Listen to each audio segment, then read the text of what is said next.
বন্ধুরা, শাহরুখ খানের কলকাতা নাইট রাইডার্সে নেমে এসেছে বড়সড় ঝড়। কে কে থাকছেন আর কে কে বাদ পড়ছেন সেই নিয়ে এখন গোটা ক্রিকেট দুনিয়ায় চলছে উত্তেজনা।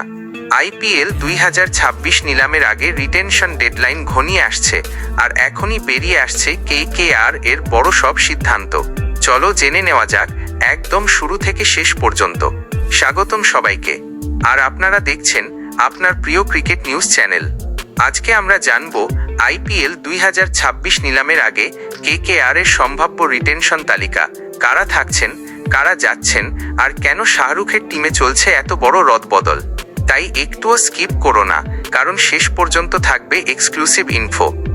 ইন্ডিয়ান প্রিমিয়ার লিগের নতুন মরশুম শুরু হতে এখনও বাকি অনেকটা সময়, কিন্তু তার আগে ডিসেম্বরের 13 থেকে 16 তারিখের মধ্যে ভারতের মাটিতেই বসছে আইপিএল 2026-এর নিলাম মঞ্চ।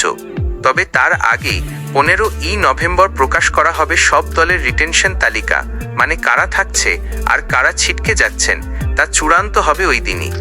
এবার আসা যাক আমাদের প্রিয় দল কলকাতা নাইট রাইডার্সে।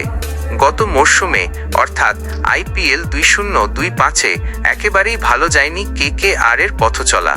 শ্রেয়স আইয়ারকে ছেড়ে অজিঙ্কা রাহানেকে অধিনায়ক করে নতুন শুরুর স্বপ্ন দেখেছিল টিম, কিন্তু ফলাফল একেবারেই আশানুরূপ হয়নি। রাহানের নেতৃত্বে দলটা একেবারে ছন্দ হারিয়ে ফেলে।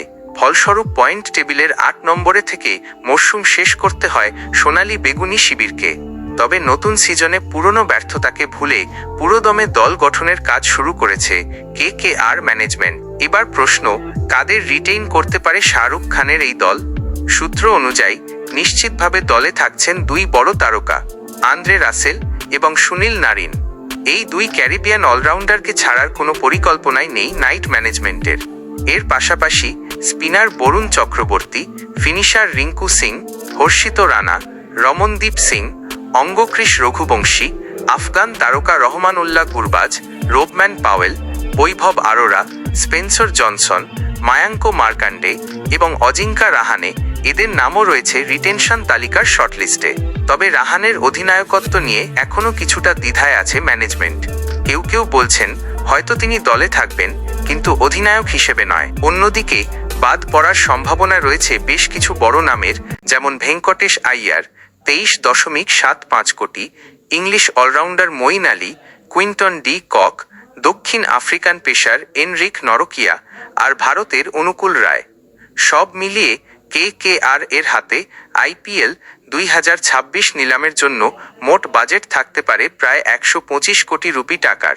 তবে রিটেনশন শেষ হলে নতুন খেলোয়াড় কেনার জন্য বাকি থাকবে আনুমানিক 53 রুপি থেকে 58 কোটি রুপি টাকা। এখন আপনাদের জন্য একটি প্রশ্ন, আপনার মতে KKR কাদের রেখে দেওয়া উচিত? রাসেল নারিন তো থাকছেই, কিন্তু রাহানেকে রাখা উচিত কিনা? আর ভেঙ্কটেশ আইয়ারকে বাদ দেওয়া ঠিক হবে কি? আপনার মতামত নিচের কমেন্টে জানান। সবচেয়ে ইন্টারেস্টিং কমেন্টটা আমরা পরের ভিডিওতে পড়ব।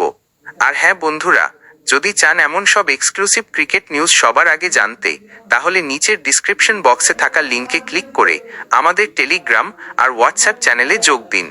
সেখানে পাবেন রিটেনশন লিস্ট, ইনসাইড নিউজ আর ট্রেড আপডেট একদম প্রথমে। তাহলে আজকের মতো এখানেই শেষ করছি। ভিডিওটা ভালো লাগলে একটা লাইক দিন, কমেন্টে জানান আপনার প্রেডিকশন, আর চ্যানেলটা সাবস্ক্রাইব করে রাখুন, কারণ এখানেই পাবেন ক্রিকেট দুনিয়ার সব খবর সবার আগে। See you in the next video. Joy KKR.